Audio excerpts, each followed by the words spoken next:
All right.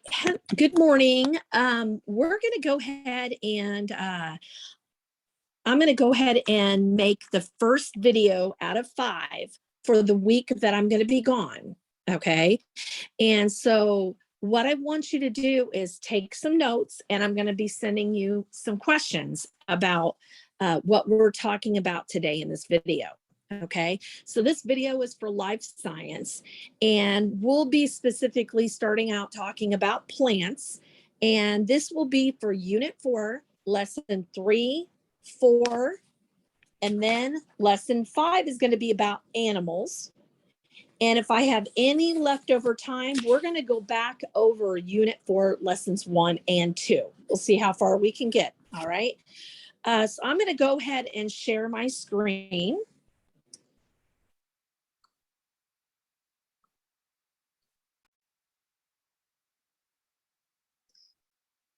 All right, so here are some of the keywords on the screen to the left that we're going to be looking at today. There's fertilization, germinate, leaves, non-vascular plants, photosynthesis, pistil, pollen, pollination, roots, seed, stamen, stem, vascular plants, and then xylem.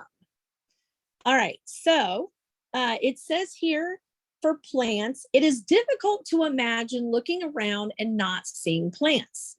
You see them growing up from the earth in many different forms. So from tall pine trees to beautiful flowers and soft grass. Like humans, plants must accomplish all of life's activities, including growth, circulation of materials, and reproduction. So we'll start out with plant classification. And it says here that plants are to be allocated into 2 principal groups. So the first group is going to be, of course, vascular plants. The second group we'll be looking at is non-vascular plants. So for vascular plants, some examples of this is ferns, flowering plants, trees, and they contain what we know as vascular tissues or tubes that transport materials. Okay, so when I think in the human body, of course, of vascular tissue, I think of like veins, okay, or maybe the arteries, okay, so your vascular system in the body. So this has to do with plants specifically, though. What vascular plants have is they do have what we know as true roots, leaves, and stems. Okay, so if I look at the definition in the back and see if it gives any additional information on what vascular plants are, it says here that vascular plants are a type of plant that has vascular tissue or vessels, as well as true roots, leaves, and a stem. So most of the definition right up here pretty much says it all. It's all written down for you. Okay. So there is a difference between vascular plants and non-vascular plants. Now for non-vascular plants, I'm going to change the shade of it. It says that some types of that would be moss and liverworts. Now, non-vascular plants do not contain vascular tissue. So it's the opposite, right? Non means the opposite of vascular. So they do not have, and it says it lacks true roots, stems, and leaves. So since they do not have any of the vessels for transport, they actually end up growing really low to the ground and they're usually found in moist areas. Now, some of this moist areas might be near a water source of some kind, but it also could be that it might be found in a very covered forest where it doesn't get a lot of sunlight too. All right, so let's take a look at what vascular and non-vascular plants look like. All right, so here's some pictures of the non-vascular plant, or the vascular plants. So we said that they have true roots, they have leaves, and they have stems. Typically, they grow higher, right, off of the ground. So here's a picture right here, differences between vascular and non-vascular. All right, so you have your vascular on the left and non-vascular on the right. Let's look for some additional pictures here. And it says vascular plants that have vascular tubes to transport water and food. All right, and then over here, of course, non-vascular plants that do not have vascular tubes. So we see right here a picture of moss. All right, and of course, a lot more pictures of vascular plants. And of course, we're going to be looking at how vascular plants get their source. How do they grow? And our big word of the day for right now is photosynthesis. And we'll be looking at that in just about probably a minute or two. Okay. It all has to do with sunlight, energy, oxygen, and carbon dioxide. And of course, glucose, which is sugar. Okay, now our non-vascular. Here we go. Of course, over here to the right, this picture right here would be an example of, I looked up liverworts and I wanted to see what they look like. Okay, so here's a good picture of liverworts. Okay, and then of course we mentioned moss, okay, and both of them being low, very low to the ground. Okay, all right, so plant structures. It says right here, if you were to remove a plant carefully from the soil, you would be able to observe the main structures of a vascular plant, and of course leaves, roots, and a stem. So the functions of roots is to anchor the plant in the ground and to absorb the water and minerals that travel through the plant via the xylem. Okay, so you might want to know, hey, what is a xylem? Okay, well, if we look below here, okay, and I'm actually going to erase this, what we just read, but it's good to know roots, right? Roots anchor the plant to the ground. They're the ones that absorbs that water and minerals, and it happens through the xylem. All right, so let's look at this picture right here. As you see at the very top, we have the leaves. Okay, then we have on the stem, we have something called the phloem, which we'll look at in just a moment. And here's the xylem. It's part of the stem. Okay, and then down at the very bottom, of course, it has the roots. So let's look up additional information on what the xylem is. Okay, up at the top, it does say that the xylem is vascular tissue that transports water and minerals to the leaves. So the roots, they're the ones that absorbs up the waters and the minerals that travel through the plant, through the xylem. And then of course, the xylem is the one that has the vascular tissue that transports the water and the minerals to the leaves. Okay, so also in addition to the definition, the back of the book states, tissue found in vascular plants that transports transports water and minerals from the roots to other parts of the plant. Okay, so when you look at that picture, of course,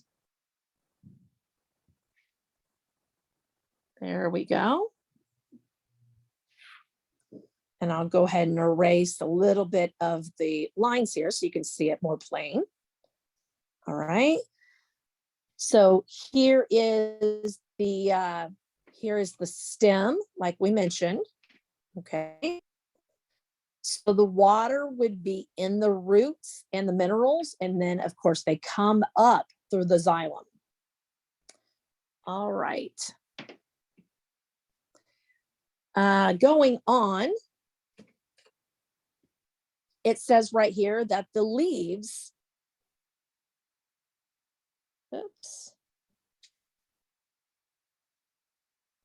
the leaves are the sites of photosynthesis. And I said we were really going to talk a lot about photosynthesis.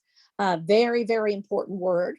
It says here that it's the process that allows a plant to make its own nutrient using energy from the sun and carbon dioxide. So what I'd like to do right now is I'd like to show a video on photosynthesis. Okay, let's see. So I looked at Khan Academy's video and I wasn't thrilled with it. Okay, I thought it was a little more in depth than we need. So what I'm going to do is I'm going to try out two videos that I've seen before. I'll play the very beginning of them and we'll see how it goes. Okay, so here is, make sure that my sound is on, and yes, it is. Okay, here we go. I just became a dasher and I love it. There's nothing like being your own boss. I've daydreamed before about what it'd be like to have a special ability that other organisms can do. For example, to be able to fly like a peregrine falcon, or to be able to walk up walls without any gear, like a Texas bandit gecko. But if I told you I really wish I could have a special ability of a plant, you'd probably be confused. What can a plant do that's so amazing? There's a lot of cool things about plants, actually, but in particular, I really wish I could do photosynthesis. And it's not just plants that can do this process. Some protists and some bacteria can too, for example. But plants will be our main focus for this video clip. Animals and amoebas have missed out on this ability, but we benefit from it greatly, as this process also produces oxygen, a gas that we need. Plants in general are major producers, making them indispensable in food webs. Many of our medications and foods come from plants. We need plants, so understanding the nature of the process that plants use to make their own food is paramount. So when I say make their own food, I'm talking about making the sugar that they need, specifically glucose. You need glucose too, but you get it from what you eat. Plants, however, get to make their own glucose in photosynthesis. Here is the balanced overall equation for photosynthesis, similar to what you'll find in many introductory biology textbooks. As you will notice, it has some similarities to aerobic cellular respiration. Recall that cellular respiration is used to make ATP, which is an energy currency, and it's done by plants as well as animals and a lot of other organisms too. You can see how these reactants, inputs of photosynthesis, are included in the products, outputs in cellular respiration, and the products, outputs of photosynthesis are included in the reactants, inputs of cellular respiration. While this doesn't mean that they're simply reversed, it is interesting to see what they have in common. So while both plants and animals need glucose for cellular respiration, plants don't have to be in search of glucose because they make it. Plants have adaptations to carry out photosynthesis in a variety of environments. One thing plants have to do is capture light. Plants can use light-capturing molecules called pigments. Recall that visible light has different wavelengths, and those different wavelengths of light have different colors. If you've ever played with a prism before, you can see how light can be separated into a rainbow of colors due to different wavelengths. So a pigment that plants commonly use to capture light is called chlorophyll. Chlorophyll does a great job at absorbing red and blue light, but not so much green light. Chlorophyll reflects green light, resulting in many plants appearing green to our eyes. There are pigments besides chlorophyll that work with different wavelengths of light, and this can explain why green is not the only color you see in plants. Chlorophyll is a pigment that can be found in the chloroplast of plant cells. There are two major processes that occur in the chloroplast that together make up photosynthesis. They are the light-dependent reactions and the light-independent reactions. The light-independent reactions can also be called the Kelvin cycle, or even, less commonly, the dark reaction.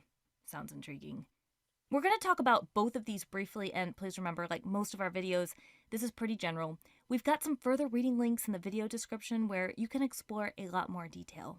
So, light-dependent reactions happen in the thylakoids, little compartments in the chloroplast that contain pigment. A collective stack would be a granum, multiple stacks would be grana. In the light-dependent reactions, light is captured, and water, which is a reactant in the photosynthesis equation, is split. That means if you think of the chemical formula for water, which is H2O, it is split so you get electrons, protons, and oxygen. So oxygen is also a product of the light-dependent reactions. The light-dependent reactions also produce ATP and NADPH, which we'll get to in a little bit.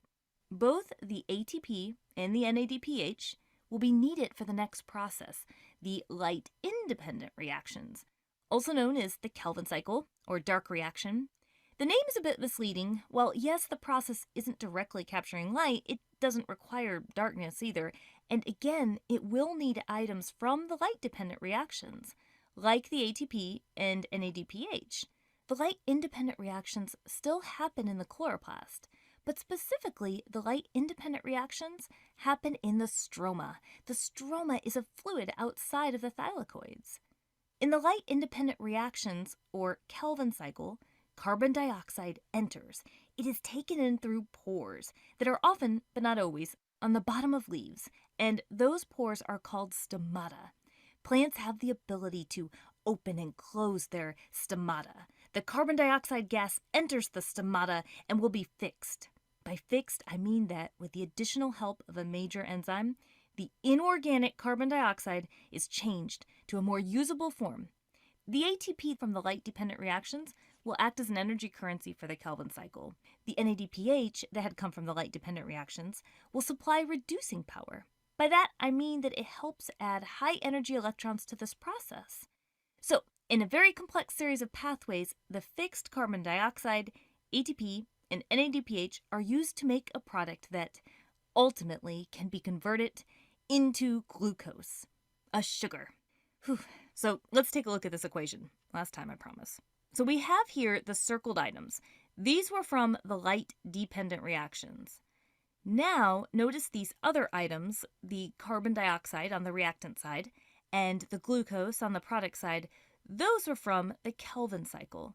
Remember, there is so much more detail to explore in this amazing process. You can learn about the photosystems that are in light-dependent reactions, or detail of all the steps in the Kelvin cycle and how ATP and NADPH will be converted to ADP and NADP+, which can then be used again by the light-dependent reactions. But before we end our short video, we do want to mention that plants have some amazing adaptations that can help them perform photosynthesis efficiently in very different environments. Many of these adaptations can involve the diversity of leaf shapes, coverings, and pigments. This is definitely worthy of a completely separate video. Okay, so I'm going to stop it right there. Okay, I don't want to go too deep into this because I just want you to have some idea of what photosynthesis is. I don't think you're going to need to know all about, the Kelvin cycle necessarily, but I do want you to have an idea of how this all works. Okay, let's go on to this, and I'll just play the first couple minutes of it. Friends would walk up to me and just be like, "What the f is in your mug?" And I would just tell them, "It's mug." Photosynthesis. It is not some kind of abstract scientific thing. You would be dead without plants and their magical, nay, scientific ability to convert sunlight, carbon dioxide, and water into glucose and pure, delicious oxygen. This happens exclusively through photosynthesis, a process that was developed 450 million years ago and actually rather sucks. It's complicated, inefficient, and confusing, but you are committed to having a better, deeper understanding of our world, or more probably you'd like to do well on your test, so let's delve.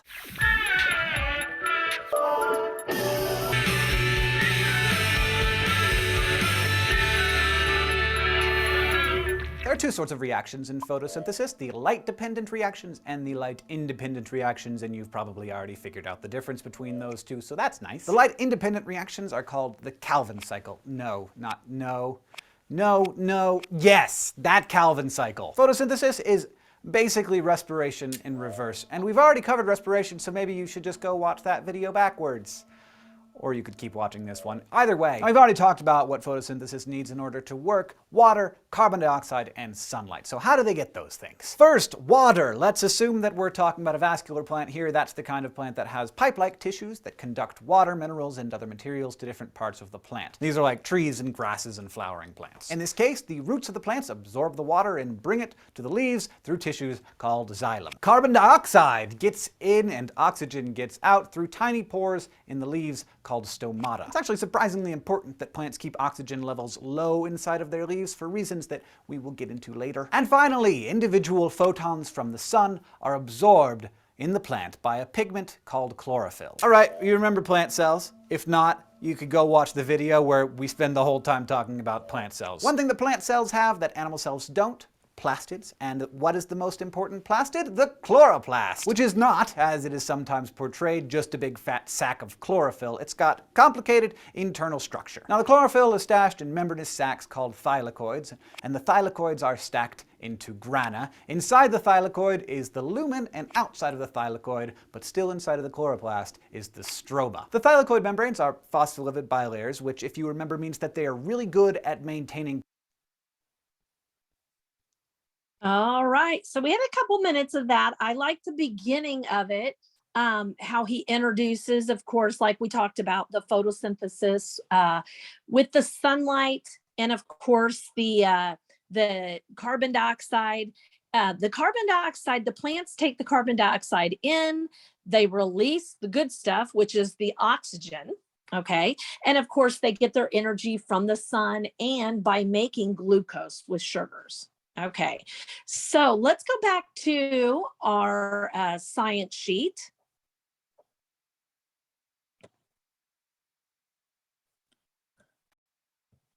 All right. There we go. And just to finish up this page, it says right here, after photosynthesis, the process that allows a plant to make its own nutrients using energy from the sun and carbon dioxide. Now, nutrients are conveyed to other parts of the plant for use or storage via the phloem vessels. So the xylem and the phloem run through the stem to the roots and the leaves of the plant. So those are the two things that are basically the vascular system of the plant. Okay, let's go on to the next page and look at this picture one more time so you can see it. And that's the different structure of a major kind of plant. All right, and then plant reproduction. So it says plants can reproduce asexually or sexually. So for the sexual reproduction, that occurs in most plants, including trees and flowering plants. Now, sexual reproduction involves the fusion of male and female gametes, and that results, of course, in the production of a new individual plant. So that new production of an individual plant is going to be similar to both the parent plants, okay? But it's not going to be identical either, right? So just like humans, when we reproduce, of course, most of us are from two different, completely different blood systems. So the child may take on some physical form or abilities of the mother or the father, or maybe even both. Okay. Now we have something called meiosis. And meiosis is the process by which the gametes are produced, and that occurs in flowers. So some flowers contain both male and reproductive organs, female reproductive organs, while others contain maybe only one or the other. So the male reproductive organ is, of course, called the stamen, and that is made up of the anther and the filament. Okay, so if you're not sure what the anther or the filament is, let's take a look. All right, so that has to do all with the stamen. Let's take a look at the definition of them. So first off, we're going to look at a better definition of stamen, hopefully. And it says here, the stamen is the pollen-bearing organ of a flower. Now it consists of, again, it says the filament and the anther. Okay, so let's look at the filament first. And it says here, filament, a very fine thread or thread-like structure, such as a fiber. All right, so let's see if that's a close enough definition. Botany would be, that has to do with plants, okay? So botany, number 4, a stalk-like portion of a stamen supporting the anther, okay?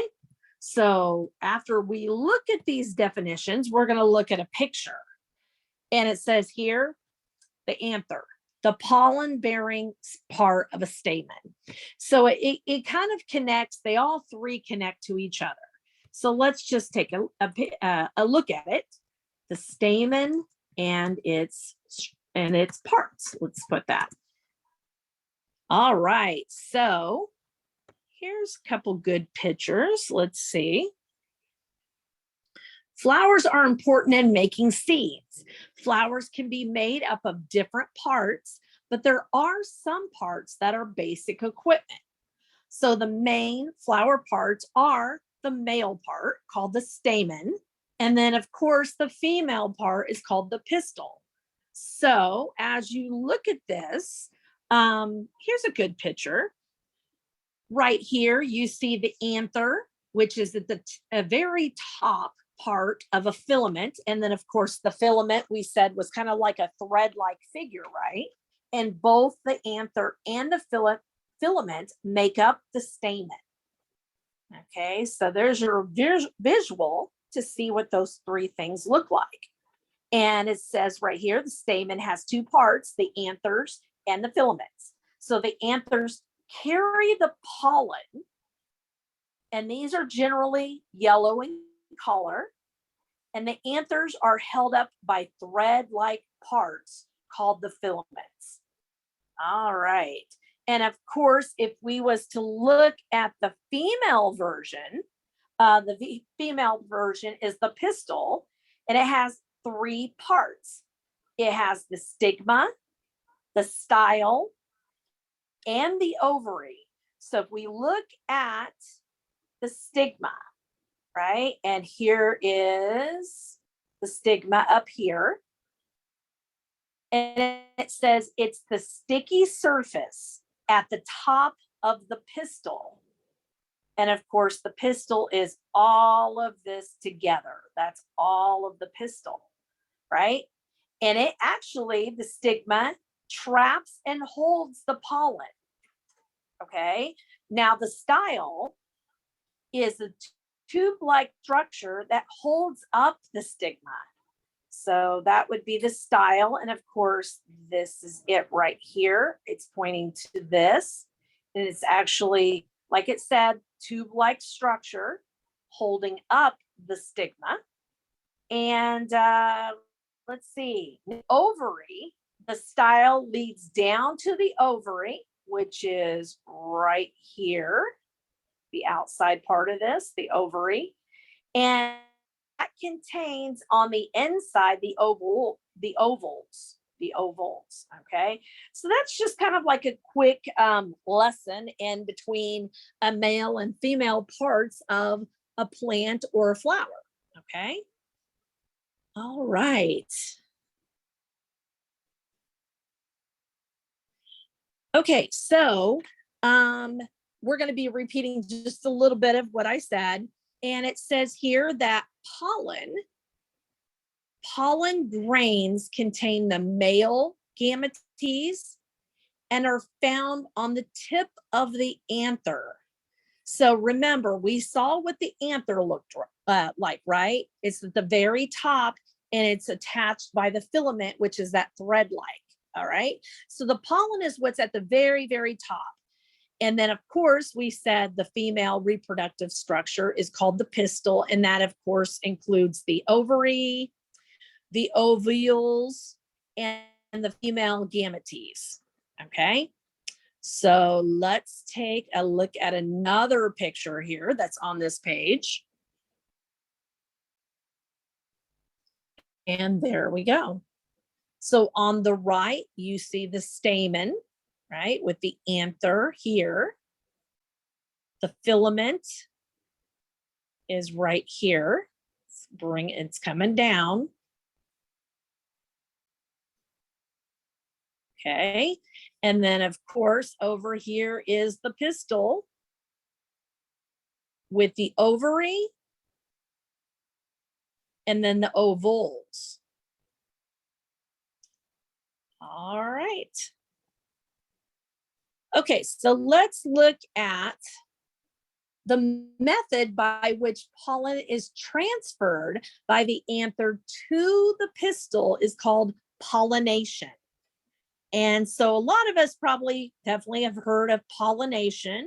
Maybe you kind of have an idea of what it means, but maybe you can't put it into a definition. So it means something that occurs through the actions of birds, bees, and the wind. So after a flower is then pollinated, because let's say the bird or the bees or whatever carry this pollen from one area to another area. Okay. So once that happens, the pollen grains travel down to the oval where then fertilization takes place. And this, of course, we said was the process by which male and female gametes fuse. And as a result of this union, you have a baby seed that's going to develop. Okay. All right. So, and then we have plant growth.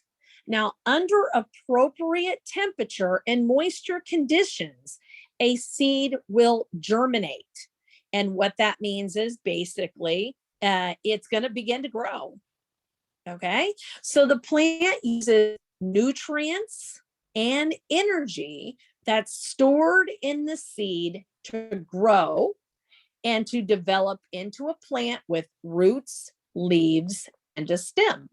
And then, of course, it's going to start beginning to produce, of course, its own food. All right. So the process will just start all the way over. Okay. But germinate, begin to grow. Plant growth generally occurs in specific areas. Now, development in the tips of the roots and stems accounts for an increase in the height of a plant, while the growth areas in the spaces between the xylem and the phloem are going to result in an enlargement of a plant's width. Okay, so how wide it is. All right. Okay, so let's take a look at a few questions here. Okay, and let's see how you do. All right, so here's lesson practice, unit 4, lesson 3. And it says here, number 1, which of the following uses photosynthesis to obtain nutrients, but has no phloem through which to transport the nutrients. What I want you to do is I want you to pause, okay? And think about this question. Hopefully you have the packet, because I left a lot of different packets, a lot of packets up at Northview. So just pause it and see, if you can think of the answer.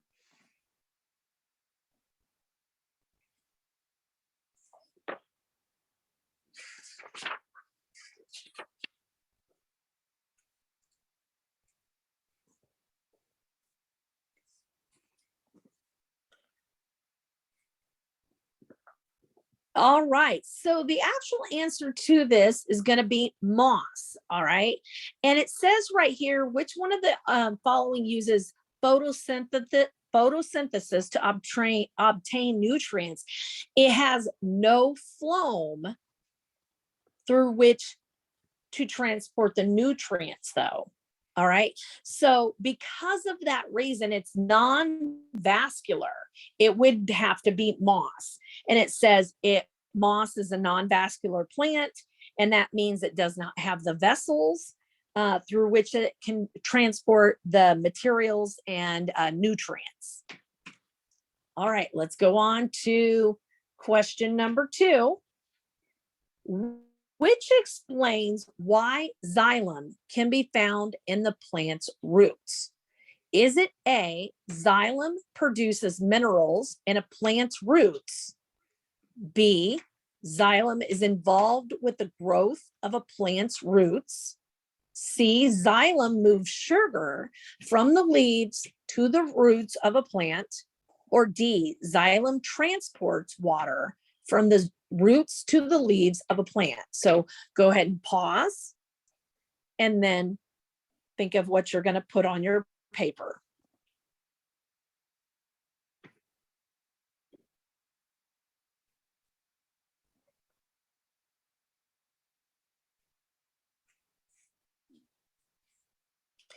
All right, so the answer to number 2 is going to be D, because the xylem transports water from the roots to the leaves of a plant. So think about that. The xylem is transporting water from the roots to the leaves of a plant. So it's extending from the roots to the leaves of the plant. Okay. And actually, if you did not get that, we could go back, of course, and it says explains why xylem can be found in a plant's roots. We go back and we look for the xylem, the information on the xylem. And of course, like we said, it's the vascular tissue that transports water and minerals to the leaves. Okay. Let's look at number 3. Where does plant reproduction take place? So go ahead and pause it.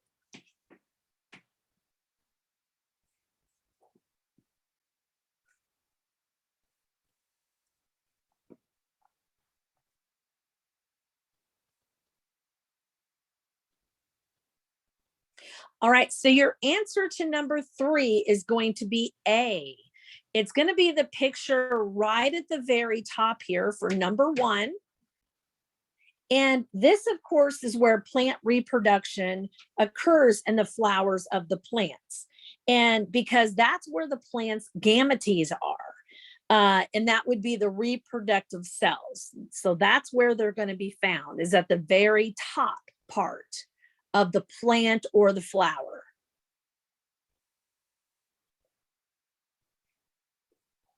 All right, number 4. Which part of the plant makes food for its survival? 1, 2, 3, or 4. So we're going to go back to that picture. Which part of the plant makes food for its survival?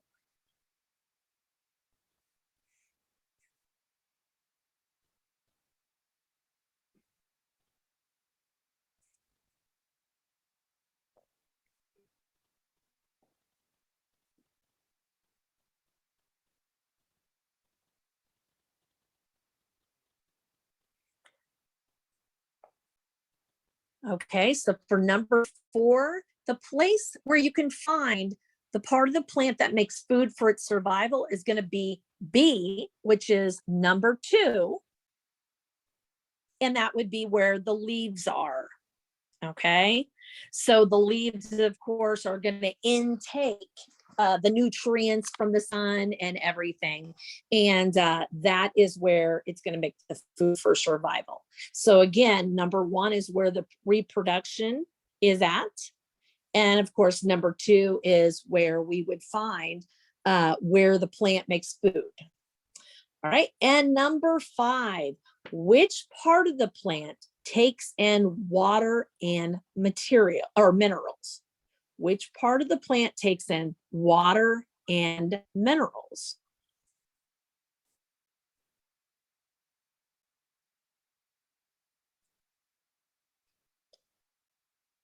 All right, and your answer is going to be D for number 5, and that of course is number 4 in the picture. And that's of course where your roots are. Remember, the roots are what takes in all the minerals and the water. All right. And of course, that goes up into the vascular system to feed the rest of the plant. All right. So what I'd like you to do for homework on this lesson, number 3, is I'd like you to go ahead and do number 6 and 7. Okay. We're going to go ahead and move on to lesson 4. All right. So plant metabolism. Every year, roughly 46,000 to 58,000 square miles of forest are lost due to deforestation, which equates to about 36 football fields every minute. Plants play an important role in our environment, acting as a carbon sink. They take in carbon dioxide from the air that would otherwise stay in the atmosphere and contribute more to global warming. So what do the plants do with this carbon dioxide? All right, well, there's a nice big picture of, unfortunately, deforestation, okay? All right, so what plants leaves is where photosynthesis occurs. And it says here that a plant's leaves contain structures called stomata, which are tiny holes. So that's what stomata is. And they talked about that in the video. And that's what allows carbon dioxide in and the oxygen to go out. Okay, so CO2 is carbon dioxide, and that means C stands for carbon, and then you have 2 oxygen. All right, oxygen is going to be 2 oxygen. That's why we call it O2. All right, so also within the leaf of the veins that transports water and mesophyll cells. Now, within the mesophyll cells are organelles called what we call chloroplast. And chloroplast contains chlorophyll. All right. And of course, chlorophyll is the substance that gives plants their green color, and they absorb light energy from the sun. So let's look at a little bit better definition of chloroplast. And I'm going to go back to the glossary. And of course, I'll start typing out chloroplast.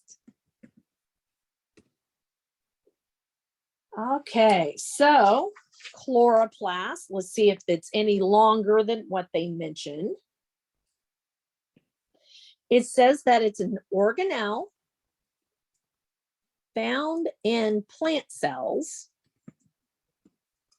and you might recognize this name, eukaryotic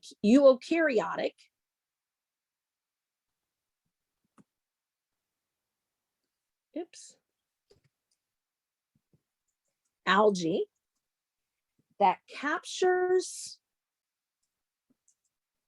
energy from sunlight and makes it into food for the cell. All right, so that's what chloroplasts are. And of course, those chloroplasts contain the chlorophyll. And I think the chlorophyll is pretty easy to understand. Okay, it's that substance. It gives the plants the green color, and it also absorbs light energy from the sun. Okay. All right, so let's go on down. Take a look at the next part of this. And we're going to talk about, in the video, they mentioned briefly about light reaction and dark reaction. Okay. Let's see. On the next page, it says photosynthesis, light reaction. Now, plants perform many chemical reactions within their cells that allow them to carry out life functions. So these interrelated actions are referred to as metabolism. Okay, so of course, plants have metabolism just like animals, like humans have metabolism, right? So one of the chemical reactions that is involved in the plant's metabolism is photosynthesis. All right, we've already said photosynthesis is the process in which plants and some algae convert light energy to chemical energy. And then, of course, that's stored in the form of sugar. So we mentioned sugar as another name is glucose, right? And of course, here is the chemical formula. Whoops, let me circle that a little bit better.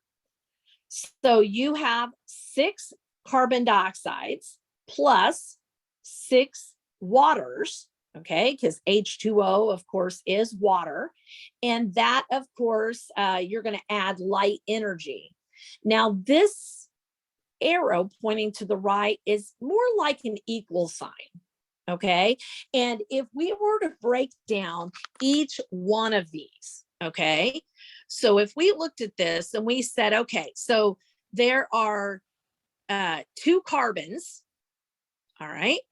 There are 12 hydrogens, 6 oxygens, plus 6 oxygens. Okay, O2 is oxygen. Okay, so we have 6 of that. So that is actually the chemical formula for photosynthesis. So if you ever see that chemical equation, that is photosynthesis. Okay, and of course it says right here that photosynthesis has 2 parts. And we said there's the light reaction and there's the dark reaction. So in the light reaction, I'm going to change the color a little bit here. In the light reaction, sunlight enters the chloroplast and it absorbs the chlorophyll. And remember, the chlorophyll is what makes that substance in the leaves or the trees or the plants green, right? And so it commences a chain of reactions. And so some of these reactions are where we might be splitting water, H2O, and water molecules, and the result in the production of ATP. And if you remember what ATP is, we did mention it in Unit 4, Lesson 1 and 2. We mentioned ATP, and ATP is a form of energy. So we mentioned it when we were talking about the cell, specifically the mitochondria of a cell. We said that mitochondria was, I said it kind of reminded me of a kidney-shaped bean, and it provides energy for the cell. So it provides like the powerhouse of the cell, the energy. It's like the Energizer bunny, and that would be the mitochondria. And so it has ATP to give it that extra kick and boost. Okay. And then, of course, it has NADPH, and they mentioned that briefly inside that video. And then, of course, oxygen. Now, I kind of explained already what ATP is, but I'm going to go ahead and go on into it since it has its own definition.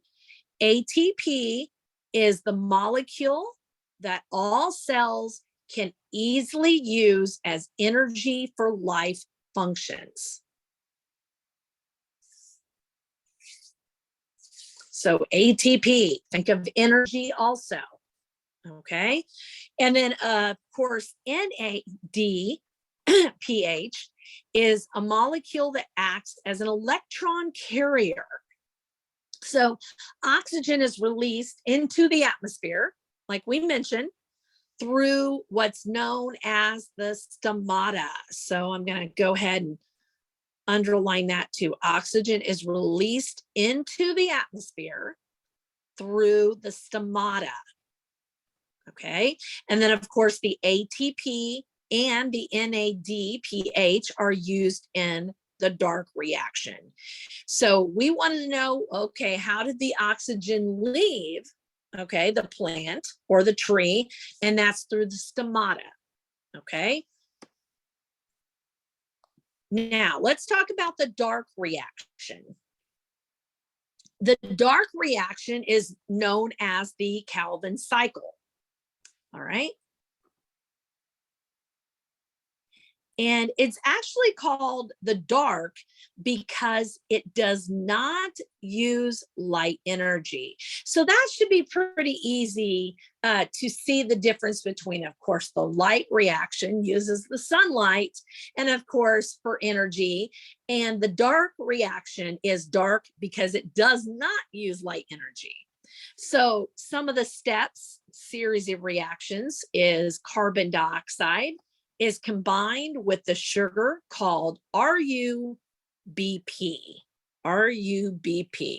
So using the ATP and the NADPH from the light reaction, the carbon dioxide and the RUBP combination are then broken apart, and the pieces are converted into a sugar, and we said that sugar is called glucose. All right, so let's take a picture of the examples below of light reaction to dark reaction. Okay, and it says below, photosynthesis consists of light and dark reactions. Carbon dioxide, water, and the sun's energy are the reactants. Oxygen and glucose are the products of it, what comes out of it, right? So here is the sun, which is your light energy, right? It's coming down and it's hitting the plant or the tree or whatever, and you're having light reaction occurring, right? And so we have H2O water plus carbon dioxide. It goes in as a reactant, and what comes out as the product is, of course, oxygen. Okay, so that carbon dioxide stays in the plants and the trees for them to use it. Okay, now on the other hand, you have dark reaction over here. Dark reaction. So from the light reaction, it gets the ATP and the NADPH.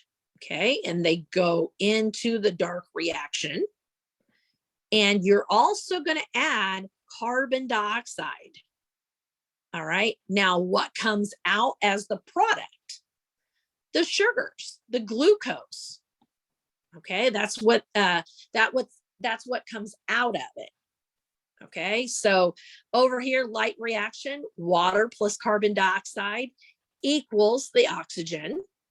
Then over here goes in these two products plus the carbon dioxide to make a dark reaction. And of course, it comes out as sugars. Okay, next page. We have plant metabolism.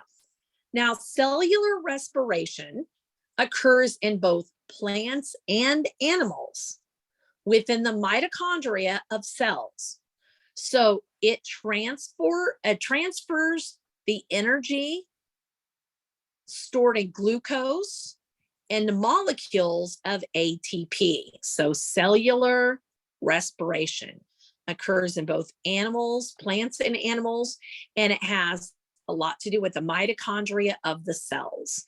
So cellular respiration can be represented by the following formula. So here's another formula to look at, and you can kind of compare it. You can compare it with the other one, right, that we just looked at, which is photosynthesis. So we have 6 carbons, 12 hydrogens, plus 6 oxygens, plus 6 oxygen.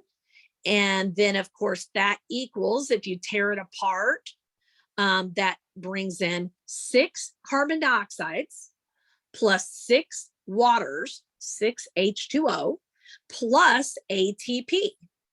Okay, so cellular respiration occurs in 2 steps.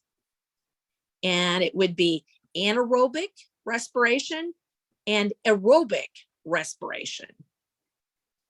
All right, so I want you to pause for just a minute. I'm going to go ahead and pause my screen too, and go ahead and just kind of focus on that, look at it.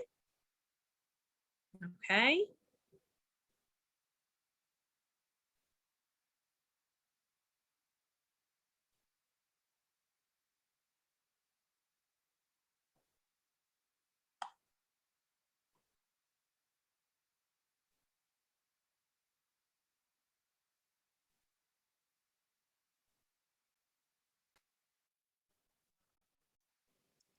All right, so the 2 areas that we're going to talk about right now is anaerobic respiration.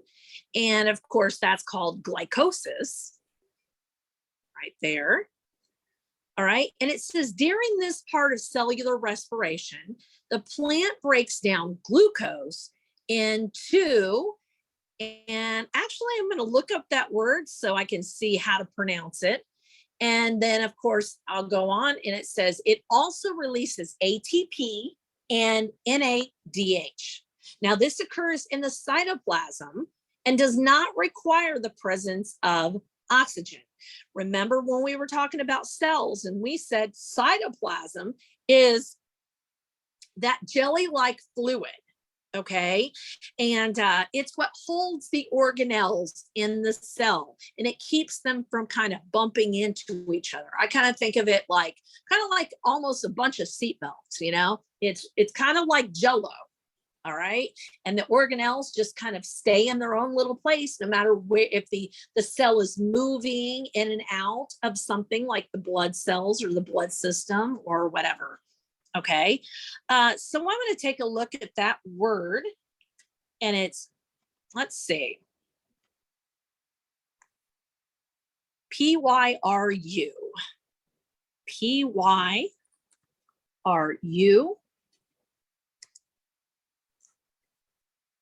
All right, so bring up dictionary.com, P-Y-R-U, V-A-T-E. Want to make sure I'm pronouncing this correctly. Pyruvate. Pyruvate. There you go. Pyruvate. And of course, it has a very small definition to it. And it says the salt of pyruvic acid. All right. So I don't see anything else about the definition of it. Let's see a little bit here. Salt, it's ionized form of pyruvic acid. And that's as far as I'm going to go with that. I don't think that's a very common word. Actually, I've never heard of it. All right. And so that's anaerobic respiration. So it's glycosis. Okay. Now, aerobic respiration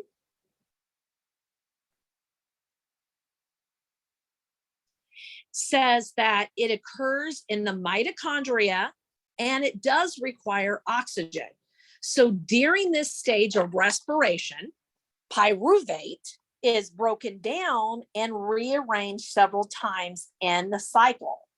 All right, so this produces carbon dioxide and energy in the form of NADH, FADH, and ATP. So electrons are pulled from this step and passed into an electron transport chain. And then that, of course, releases a large amount of energy used to make ATP.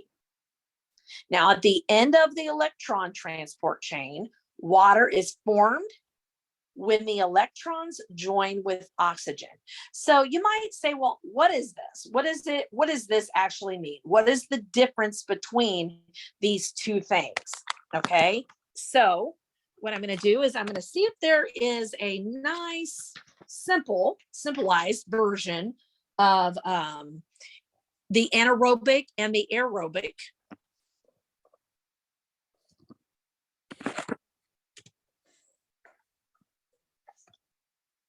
All right, differences between anaerobic here we go. This might be it. All right, let's do this one right here. This is the world's first reusable cotton swab. It can remove up to 10 times more earwax.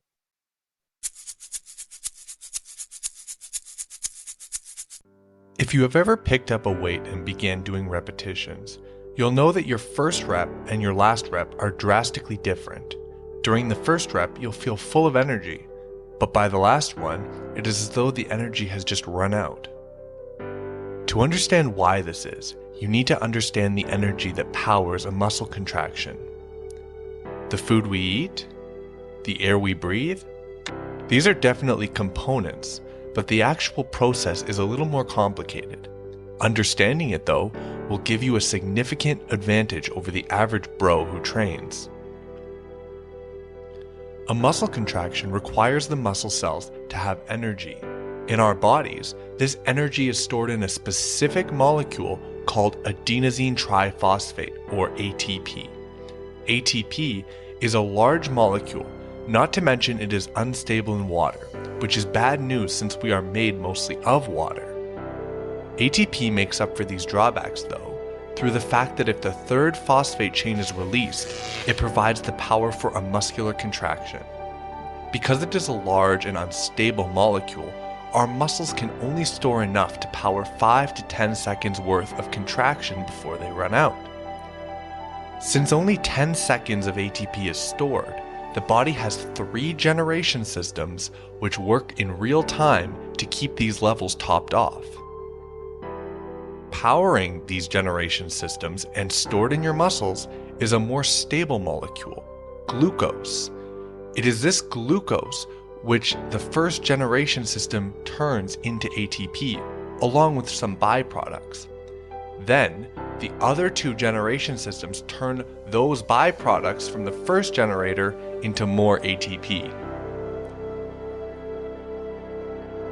One of my favorite shows is The Grand Tour on Amazon. In the season 1 finale, James May drove a hybrid BMW i3, which is actually a great analogy for this system. The car is powered by electricity, which is stored in a battery. The car can store a limited amount of electricity in this battery, just like your body can only run on ATP and stores a limited amount. Once this runs out, a diesel generator built into the car provides a slow stream of electricity back into the battery. Think of this like your body turning glucose into ATP through its 3 primary systems. The car can't run directly on the diesel, just as you can't run directly on the glucose. It must first turn the diesel into usable energy, electricity, or in our cases, ATP. The main difference, though, is where James May's car has just 1 generator, your body has 3 generation systems which are simultaneously working to keep these ATP levels topped up. Later on, it will become very important to understand that each of these generation systems also operates at a different speed. So hopefully you're following so far. The muscles have a limited supply of ATP. 5 to 10 seconds later, it's all gone. Think of the ATP supply as a laptop with a really terrible battery life. This is why the 3 ATP generation systems of the body are so important to keep the ATP battery topped off. The first generator runs on that glucose that is stored and available in the muscles. Through something called glycolysis, the muscle is able to create 4 ATP molecules from a molecule of glucose using 2 molecules of ATP which it already has. The process is the fastest of the 3. There are also some byproducts left over, which will be exploited later on by the other 2 generators to create even more ATP. Left over are 2 pyruvate molecules and 2 NADH molecules. Now onto the other 2 generators, which, unlike the first one, the other 2 require oxygen to operate. If oxygen is present, these 2 systems can run. The pyruvates can be broken down into 2 more ATPs and even more NADH molecules through the Krebs cycle. This cycle operates at a slower rate than glycolysis, and like I said, very important, it requires oxygen. Then, the third element, the electron transport chain, with the help of oxygen, is able to turn all of these NADHs into even more ATP, such that one very efficient cell in the third step can create 34 ATPs. This is the slowest of the 3 processes and once again requires oxygen. So out of just 1 stable molecule of glucose in the muscles, our muscle cells have derived 38 molecules of ATP. With these 3 processes working simultaneously, a continuous supply of energy is available. Different macronutrients we consume slot into these processes in different places. Only glucose can be used for the first process of glycolysis. However, fat can be turned into glucose within the liver, or else ketogenic diets wouldn't work. Protein, however, must be broken down into amino acids and can only enter into the second process. Imagine that you are walking at a slow pace. There is a certain ATP burn rate demanded by your muscles to fuel this walking pace. As you speed up though, so does the ATP requirement, just like James May's car accelerating. But remember, unlike James May's car, which has 1 generator, our bodies have 3, each operating at different speeds. As you increase the ATP demand, eventually you'll hit a point where you burn ATP at a faster rate than the slowest generation process can keep up with. The limiting factor? Remember how I said the final 2 processes require oxygen? Well, if your body is unable to deliver oxygen quickly enough, these processes can't work and you'll feel out of breath, as your body struggles to keep the Krebs cycle and electron transport chains running. Remember the first process, glycolysis? Well, if you remember, it didn't require oxygen, so it keeps chugging along for a little while. But it also only yields 2 ATPs. What puts a stop to our last remaining ATP generator? Well, as you remember, glycolysis had byproducts. Normally, the other 2 generators would use these byproducts. But in the absence of enough oxygen, these generators turned off, so the byproducts begin to build up. When the byproducts aren't being used by the other 2 generators, your cells need to get rid of them quickly, so they turn them into something you have probably heard of before, lactic acid. As the lactic acid builds up, it eventually becomes too detrimental, and the last remaining generator is forced to stop producing ATP, and your car body stops. This is the essence of aerobic versus anaerobic. When you're operating aerobically, you're operating in the presence of oxygen at a slow enough ATP burn rate that all 3 generators are running. Once your ATP burn exceeds the metabolic threshold, the other 2 generators can't get enough oxygen and the burn rate becomes unsustainable. When we are running on just the generator that doesn't require oxygen, we are operating anaerobically. The good news is that this metabolic threshold can change. As you train to improve your cardio, you can increase the burn rate, which your body can sustain aerobically, as your body becomes more efficient at delivering oxygen to the muscles. I hope I was able to explain that in a way that made sense. It's a complicated topic, but it doesn't have to be. Until next time. All right, so what I did is, if you do want to watch this video, I went to YouTube and I just put in aerobic versus anaerobic differences, or difference. That's the name of the video.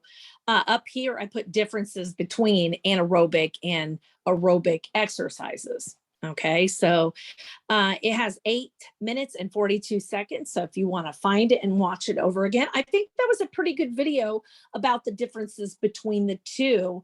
I wasn't sure he's going to get to the, to the names and stuff, but he did a pretty good job of explaining that. All right, so what we're going to do next is we're going to go look at a couple of questions here. I do want you to make sure that you do all of this page for the questions. It says at the top right-hand corner, cellular respiration can be thought of as the opposite of photosynthesis. Now, photosynthesis uses carbon dioxide and water, right, to produce oxygen and glucose. But cellular respiration uses oxygen and glucose to produce carbon dioxide and water. So it's the opposite way. Okay, so photosynthesis and cellular respiration, different. Okay, opposite. All right, so let's take a look at number 4. I want you to think about number 4, why is photosynthesis important to animals? So go ahead and pause, think about this answer and what everything that we studied, why is it so important to animals?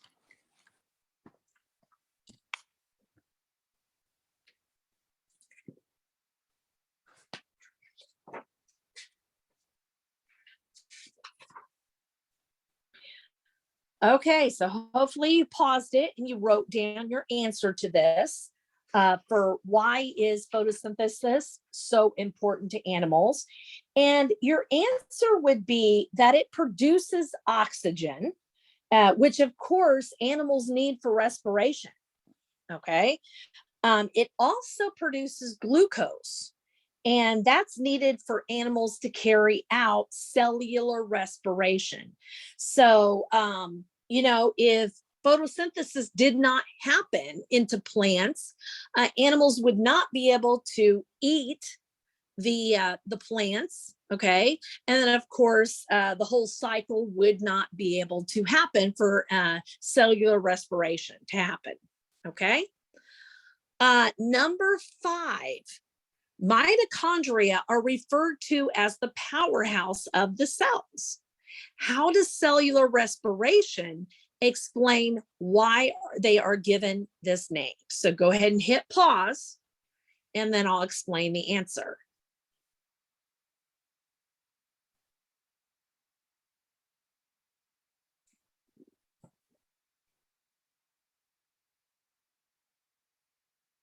Okay, so when it comes to mitochondria, cellular respiration takes place in that mitochondria. Okay, so and this, of course, is going to result in the production of a large amount of ATP. And that, of course, is going to provide energy for the cell. And of course, then it's going to carry on life's functions. Okay, so very important also. All right, so go ahead and make sure you do all of your homework. Okay, and of course, we just now finished Unit 4, Lesson 4. And we're going to go ahead and move on to Lesson 5. Now, animals, all about animals. And it says here, keywords are behavior, cold-blooded, instinct, reflex, symmetry, and warm-blooded. So it says here that in 2011, scientists estimated that there were approximately 7.77 million species of animals, of which almost 953,434 were actually classified. So that means the process of classifying organisms can be difficult. all right, and relying on a number of factors, including development, genetics, and fossils. So placing animals into the main groups is pretty straightforward though. Okay, so some of the characteristic traits. Animals can be separated into larger groups based on certain physical characteristics, such as symmetry. All right, so symmetry.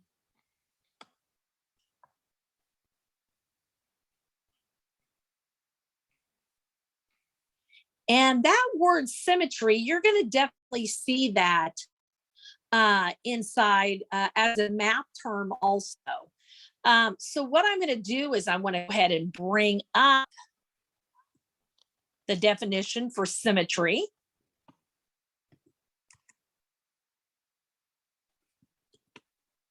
Oops.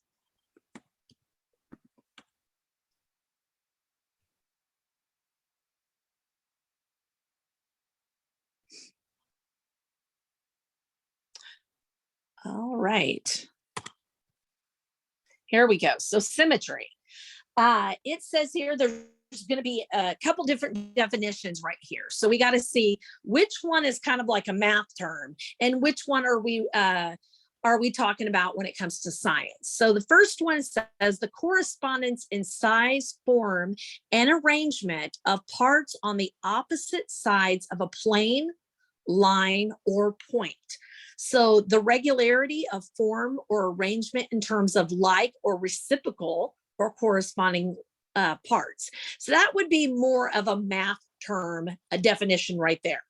The second one, the proper or due proportion of the parts of body or whole to one another with regard to size and form.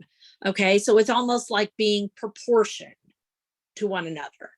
Okay, another math term right here says a geometrical or other regularity that is possessed by a mathematical object and is characterized by the operations that leave the object invariant. Okay, so we'll be talking about that word more in the math field. Okay, for symmetry. All right, let's go on to our science and see what it says here.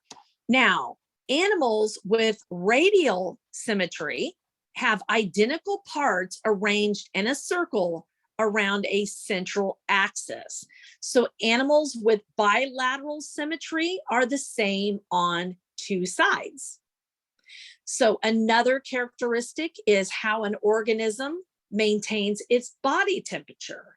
So animals that are cold-blooded are going to rely on the environment for their internal temperature. So for instance, reptiles. Now, reptiles can often be seen sunning themselves, right? And in this right here, when they do sun themselves during the day, this raises their body temperature. Okay. So if they don't have that constant sun, you know, and they go a period of time where it's very cold and they don't have the sun, of course, they're not going to fare very well, right? And then we have mammals that are warm-blooded, and that means they actually maintain their own internal temperature. So humans would be an example, cats, dogs, large animals, okay? So as a human, our internal temperature is supposed to be around 98.6 degrees Fahrenheit. And of course, you know, that can transfer into Celsius. If you type in 98.6 degrees Fahrenheit to Celsius, plus if you know Celsius, you would know what temperature that would be. And that's regardless of the temperature outside. So what happens is that if we're outside and it's freezing outside after a while, our body starts to shiver. Okay, our ends of our fingers and our hands and our toes, our extremities begin to hurt or feel very, very cold, and they start getting more painful. Okay, and that the reason why is that internally, when we're very, very cold, a lot of the blood is now moving toward the center of your body, away from the extremities. And of course, that's why a person would get frostbitten much, much easier on your extremities than in toward the middle. Okay. And so when we don't have that constant temperature, we start to shiver, right? Okay. So two different things right there. Now, as for the table for the invertebrates and the vertebrae, okay? So over on the left, it says the invertebrate is going to have no backbone and no spinal cord. So there is going to be, of course, what looks to be 5 different groups. All right. And I'm not going to be able to say some of these words correctly, so I apologize. Porphyria. I know that's not how you pronounce it, but the first group. Now, the characteristics of that group would be simple animals with no distinct tissues or organs and no symmetry. So an example of this would be a sponge that you would find in the ocean. Okay. The second one, cnidarians, and the characteristic would be radial symmetry and stinging cells and tissues with no organs. So that would be an example of jellyfish. The third one, mollusk, is bilateral symmetry. So bi meaning 2. So it's going to be symmetric on both sides, right? And it has organs, it has a soft body, and a distinct head and foot. So examples of that mollusk would be clams and squid. All right. So if you've ever had clams or squid, all right. The next one, the fourth one, is called annelids. Segmented body, bilateral symmetry, closed circulatory system. So think of an earthworm. It has different segments, right? Different little increments in it. So there's your earthworm. And of course, your last one is called arthropods. And those would be segmented bodies, bilateral symmetry, but it does have an exoskeleton. It does have an outer skeleton. Of course, that would be your spider, your crab, your grasshopper. All right. So all 5 of those groups would be invertebrates and no backbones and no spinal cords. All right. The next group we're going to be looking at, of course, is the vertebrates. Now, the vertebrates are going to have internal skeletons, just like we do, right? And we also have a backbone and a spinal cord. All right. So we're going to start out with, in the ocean, the fish. Okay. The group of fish. Now, fish has characteristics such as scales, gills. They live in the water. They are cold-blooded, but they do lay eggs. So some examples would be shark and goldfish. All right. The second one would be a amphibian. And that would be, the characteristics would be smooth, moist skin. Most of your amphibians live in the water, but also on land, and they're cold-blooded, and they also lay eggs. So examples are frogs and toads. Your third group of vertebrates are reptiles. So they have scales, lungs. They're typically cold-blooded, and they also lay eggs. Okay, so snakes and lizards would be examples of this. Now, when it comes to amphibians and reptiles, if a person was to take them into their home and look after them, they would have to make sure that they provide everything that the outdoor elements would provide for some of these animals. Okay, so like the frog and the toad and the snake and the lizard, they would need to be, since they're cold-blooded, they would need some kind of sunning source. So like a heating pad. When my son was 3, we bought him a box turtle. Now he has everything under the sun, like different snakes, different toads, different frogs, different lizards. Oh my goodness. And he has lost some of them due to like a power outage. Okay.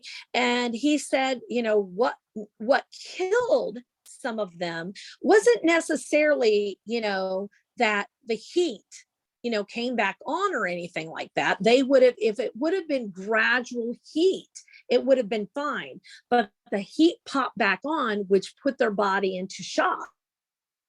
And so some of them actually perished because of that reason. You can't go instantly from cold-blooded to warm-blooded all of a sudden. Okay, you have to have that longer amount of time to adjust to it, right? So another group, of course, would be the birds. And birds have the characteristics of feathers, lungs. They are warm-blooded and they do lay eggs. So of course, examples like cardinals, eagles, geese, lots of different kinds of bird family. Okay. And of course, the last one is the mammals. Okay. So mammals would have hair or fur. Humans and other mammals have lungs. We are warm-blooded, right? We have that internal temperature, and we also have live birth. So if you think about like bears, okay, they have live birth. Foxes, okay, lions, humans, even mice would be considered mammals. Okay, so that's your difference between the invertebrates and the vertebrates. All right, so let's look at this last page here. It says animal behavior. Now, animal behavior can be learned or be innate. Now, innate behaviors are passed from parents to offspring. All right, so that is something that is more of, it says here that innate behaviors are not taught, but they help an animal survive or reproduce. So let's take a look at that. It can be learned or it can be innate, and innate behaviors are passed from parents to offspring, and it is not something that's taught, and it's actually something that we have adapted to.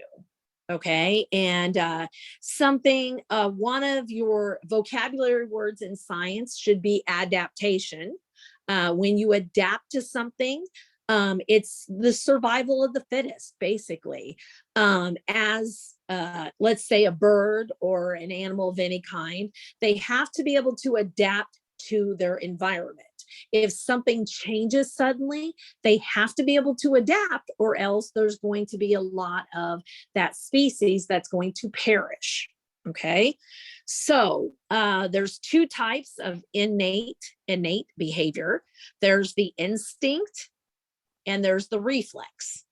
So first off, the instinct is more of a complex behavior, and that's in response to, of course, a stimulus.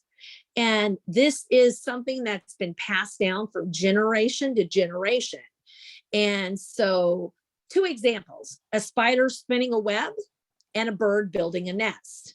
That is something that is an instinct for them to do. Okay, they don't think about it. It's just something they do. Okay, just like after humans are potty trained. Okay, and of course that is something taught. Let me go back. So an innate behavior is that if our body needs to expel some kind of fluid or something, our brain and our body expels the fluid and anything else that needs to come out of our body. So that is just something that we do.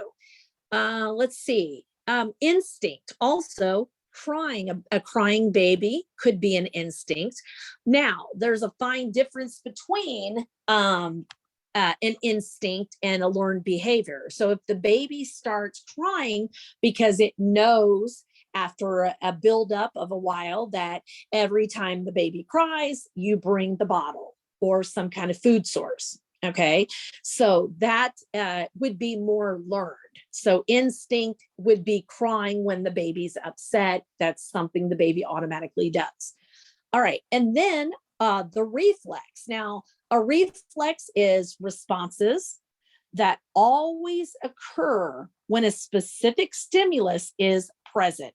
Now, these are automatic, okay? So for example, if someone throws a piece of paper at your face, you're going to blink, right? You're going to try to protect your eyes. Let's say you're driving in the car and something flies up at you, you blink, okay? Because for some reason, we automatically think that, this object may come through the window or something's going to happen, and you end up instinctively blinking, which is a reflex. So a well-known example of a reflex is right below here. And it says a strike just below the kneecap will cause the foot to swing forward a bit. So if the doctor wants to make sure that your reflexes are working, of course, they're going to take the little device, they'll hit your knee, and of course, your foot will move, your leg will move. All right. So learned behavior, as the name suggests, is behavior that must be taught, right? So for example, when the fire alarm rings, students know that they must leave the building. And then of course, they're gonna follow the appropriate procedures that are taught to them in a fire drill or inside of a tornado drill or, whatever that may be. Okay, so that is going to be the difference between learned behavior and automatic. All right, so looking at this picture, we can see that the hammer is over here to the left. And of course, when that hammer hits your kneecap, all right, it goes to the sensory. Then of course, your sensory neurons go instantly into all the way up through your nerves, and it instantly goes into your spinal cord and it hits a neuron.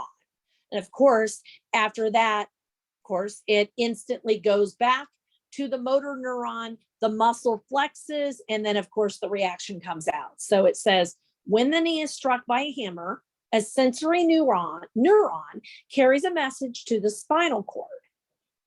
And the instructions for the reaction are sent back via a motor neuron. And this causes the muscle to move.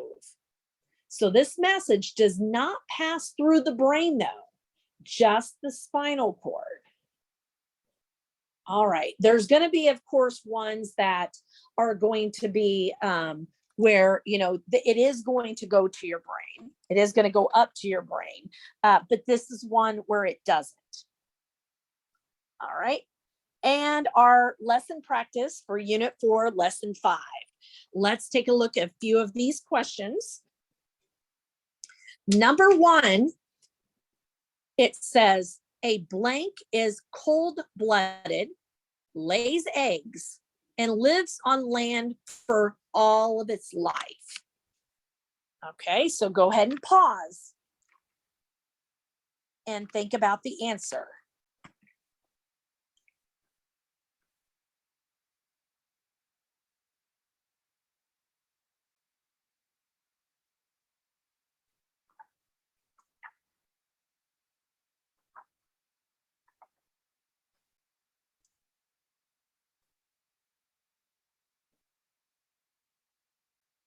All right, so the answer to number 1, let's go back up to your table.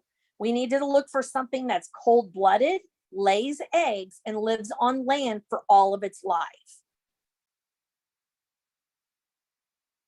And if you look at the vertebrae, okay, you should see that your answer to number 5, for number 1, Lesson 5 should be reptiles.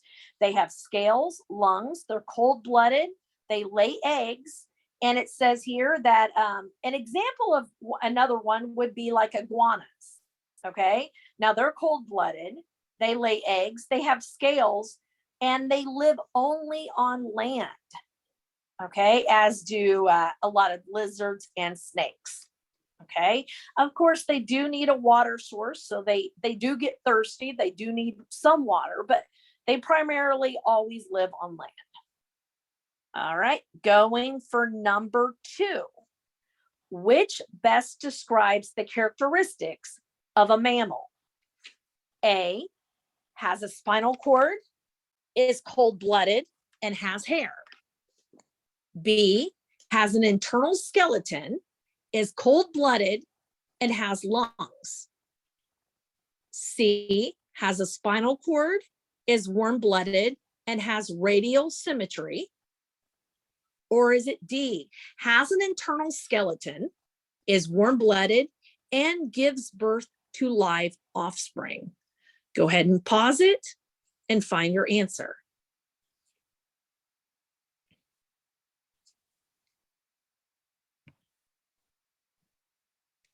Okay, so a few things that we can actually get rid of some of these answers. We know that we're part of the mammal group, right? We know we are not cold-blooded. So we can get rid of A, and we can get rid of B. Okay, so that leaves us with C and D. Okay, we know that we are warm-blooded. Okay, and we can actually give birth to live offspring. We do have an internal skeleton. Okay, but when it comes to C, let's look up here, and it says radial symmetry for C. Let's take a look.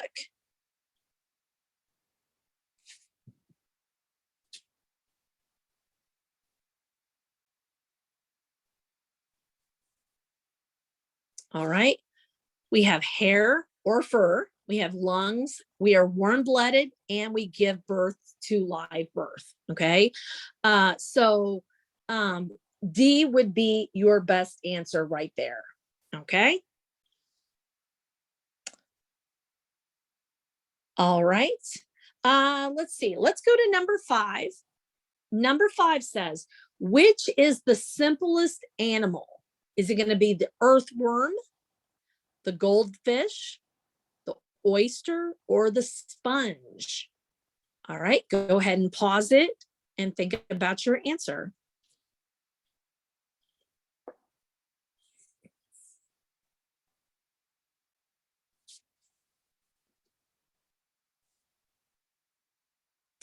All right, so number 5 is actually going to be D. It's going to be the sponge. Now, if we go back to the table and we look at sponges, all right, they're from that first group, the porifera, and it said simple animals with no distinct tissues or organs and no symmetry. All right. They do not have any backbone. They do not have any spinal cord. So that is going to be the simplest that you can get, would be the sponge. All right. So for lesson 5, I'd like you to finish the questions on your own. It looks like you have 8 questions all together. Yeah. Okay, so what I'm going to do is I'm going to go back. So if you've already done pretty good on lesson 1 and 2, and you don't need a recap, fine, you can stop the video right here. But if you do, if I did not cover unit 4, lesson 1 and 2, I'm going to cover some of it right now. I don't want to make the video too long, but let's take a look. Now, we talked a lot about cells, okay, when it came to lesson 1 and 2, the different cell functions.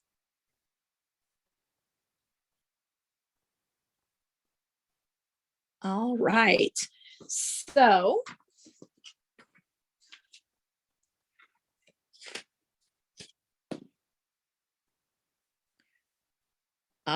so this is unit 4, the beginning. And it says here that although most cells are too small to be seen without a microscope, there are the basic units that make up living things. All living organisms contain one or more cells. And in organisms with more than one cell, which would be called multicellular, cells can be specialized into different types. So a couple different types that we're going to be talking about right now is the eukaryote cell and the prokaryote cell.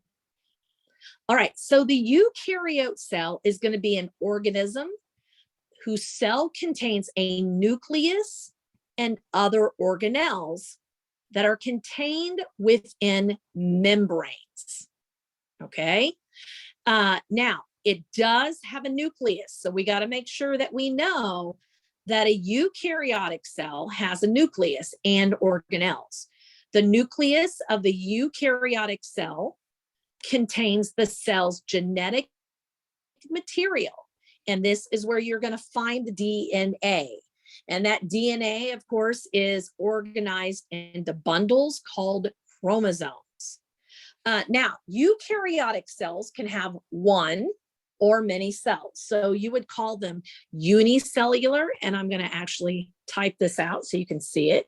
Unicellular, cellular, or of course we said, or they could be called multicellular. Okay, meaning many cells. Uni means one, multi means many. Okay, now there is a big difference between the eukaryotic cell and the prokaryotic cell. The prokaryotic cell is single-celled organism, and it does not contain a nucleus or organelles. All right, it does have DNA. Okay, however, the DNA is going to be found in the cytoplasm. So the eukaryotic cell, the DNA is found in the nucleus, right? And so, of course, that's how DNA is replicated. So we get cells that are the same, okay? And we'll talk about that in a little while. But in a prokaryotic cell, it's single-celled, it's a unicellular, does not have a nucleus, and it does not have organelles. You find the DNA in the cytoplasm. So an example of a prokaryotic cell would be bacteria. All right, bacteria. Okay, so as we look at this example right here, it says here below, bacteria and other prokaryotic cells have no internal membranes and they have no organelles. But their DNA, again, is not found in the nucleus. It's found in the cytoplasm. And remember, I said cytoplasm is more like a jelly substance that's around the outside of the nucleus. It is kind of to hold things in place. Okay, so if you put your hand into a vat of kind of juicy jello or maybe even jello substance, okay, that's going to be what like the cytoplasm is. It's watery, but it's also kind of kind of like that jelly filling, like you just you got some jelly or jam in your hand. Okay, and you will see here is the cytoplasm floating around. You see a cell wall and there is a capsule. Now below here, whoops, you're going to see, here's an example of an animal cell. Okay, now animal cells, eukaryotic cells, they contain organelles, and those organelles have like a membrane around them, which is kind of like a thin skin. Okay, it's to protect those organelles, what's on the inside. And it also has a nucleus. So here is your nucleus. I sometimes think of a boiled egg or a fried egg where you have your yolk in the middle, typically. It doesn't always have to be in the middle. It could be, kind of shifted over to the side, especially if you're looking at a cell underneath the microscope. Okay. Now, like I said, it's usually found in the center of the cell, though. Because they do not have cell walls, animal cells often have irregular shapes and can change shapes. So remember how I said human cells or eukaryotic cells, whatever kind they are, they typically move through our body. So they have to be able to move easily. Okay. They're very flexible. All right. For animal cells. All right. In this picture right here, you have a picture of what's called a plant cell in this picture. Now, this is going to be listed under the eukaryotic cells. So there's two different types of eukaryotic cells. There's animal cells and there's plant cells. Okay. And it says here that plant cells have fixed shapes. They have fixed shapes and they have rigid cell walls. All right. To me, they kind of look rectangular or squarish almost looking. Again, they're rigid, they're not flexible. All right. So a couple things that you can look for in a plant cell are chloroplast. You would never have that in an animal cell. Okay. Let's see, chloroplast right here. Chloroplast. You would find chloroplast only in plant cells. Because remember, chlorophyll is what gives that green substance or that colored substance in our leaves and our plants, right? Also, the organelles that capture the energy from sunlight and make it into food for the cell. All right. So another thing that we're going to find out is that plant cells have cell walls. Okay. They have cell walls and they have cell membranes. Now, in an animal cell, we only have a cell membrane. We do not have a cell wall. That cell wall is what makes it rigid. Okay. All the rest of this stuff is found in any kind of eukaryotic cell. All right, so let's take a look at our different parts of our cells. All right, so parts of a cell. It says here, the working parts of a eukaryotic cell are called the organelles. And there are actually different organelles that are very important for the function of the cell. So first off, we have what's called the cell membrane. Now, this is the outer layer of an animal, fungus, bacteria, or protist cell. And it actually determines what enters and leaves the cell. So it's kind of like a door, all around the entire cell. And the brain of the cell is, of course, the nucleus. So the nucleus is going to be the one that tells the cell membrane, hey, go ahead and open up. You can either release waste or maybe dead organelles or extra fluid that we don't need, or maybe some salts that we don't need for the cell, or actually you might be letting something into the cell. You might be adding some kind of fluid. So we want to make sure we don't get too much salt in our cells or else they'll shrivel up. We got to make sure we have the right amount of everything that comes in and out of that cell. So these are like the guards. They're like they guard the doors. Okay, they only let certain things in and out. Now, the cell wall, remember we said that's only found in a plant cell. Now, that it is a tough outer layer that surrounds the cell membrane in some types of cells. Now, plant cells have rigid cell walls that help to provide structure to the plant. And animal cells do not have cell walls. So plants have cell walls and cell membranes. Animal cells only have cell membranes.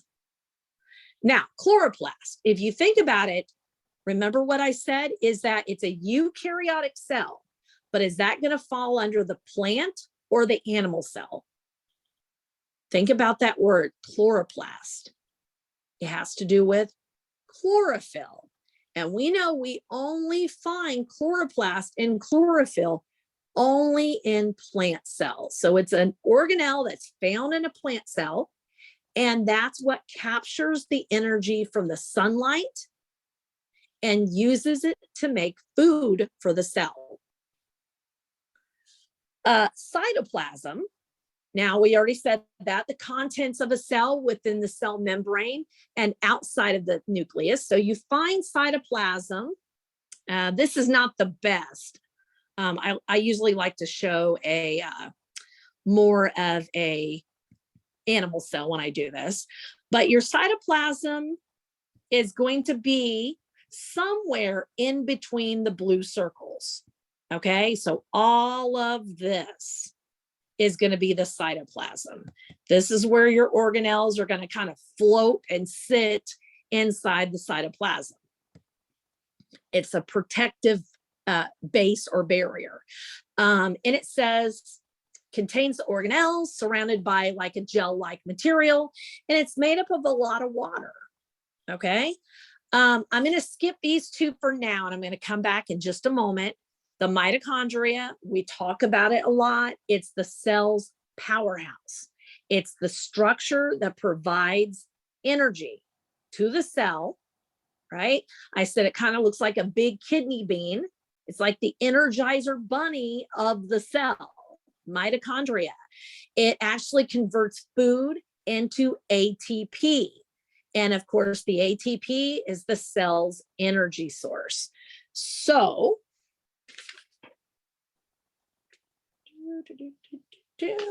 all right. So if we look up here, you of course are going to see the mitochondrion on the right. Okay, the nucleus in the middle. Okay, and then of course there's the cytoplasm, just the kind of like purple stuff that's kind of going around the organelles. And then of course the cell membrane, the cell wall, the chloroplast found in plant cells.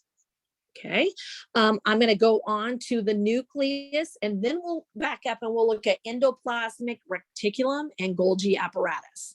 So the nucleus, it's the control center of the cell. It's the brain, and it actually contains all the genetic material, which is the DNA that directs the activities of the cell. All right, so we'll be looking in lesson 2, we'll be looking more at what is DNA, what does it look like, and how does it function? Okay, going back up to endoplasmic reticulum. Now, this is a system of interconnected folded sacs and tubes that produce materials. So when you think of endoplasmic reticulum, think of proteins, okay? Interconnected folded sacs and tubes and proteins, okay? So transportation for the proteins go throughout the cell. So what does the endoplasmic reticulum look like? All right, it looks like this, okay? So here's the word, and this is what it looks like. So they said interconnected tubes and sacs. And it's all about the proteins with the endoplasmic. All about proteins. Okay. Last one is the Golgi apparatus. Now, this is like the mail carrier. Okay. This is like FedEx or mail. All right. Now, the Golgi apparatus is the organelle that packages and sorts the molecules for transport through the cell. So in most of your eukaryotic cells, the Golgi apparatus resembles a stack of flat disk. All right, so they package and sort all the things for the cell, Golgi apparatus. They're like your mailman or FedEx carrier, right? So they look like right here. There's your Golgi apparatus. Okay, so mitochondria, another mitochondria, another mitochondria, and a fourth one down here. Something that we'll be looking at really soon in the next lesson is called the vacuole. Now, this is what carries water in and out of the cell. So it holds, primary purpose is to hold water. Okay. Let's see. So we've been at it for a while. And here are some, here's your lesson practice for Unit 4, Lesson 1. So I do want to make sure that you do your homework, all right? And please make sure that you send me, once you do this video and you do your homework, that you send Chris and I an email stating that you did your homework, okay? All right, so you have, let's see, 6 questions altogether. And since we kind of, I've been on this video for quite some time, I'm going to go ahead and stop right here. Now, I know my morning class, I went through lesson 2 with you on cell functions, and we talked about passive and active transport. We talked about reproduction, about DNA, chromosomes and replication, and meiosis. What I'll do is my night class will cover it when I get back. Okay, and we'll take some time because this area does take a lot more, it's much deeper. Okay, so that's it for this video. I hope that you have a great day or evening, whatever time it is right now that you're listening to it. And I will see you when I get back. All right, bye-bye.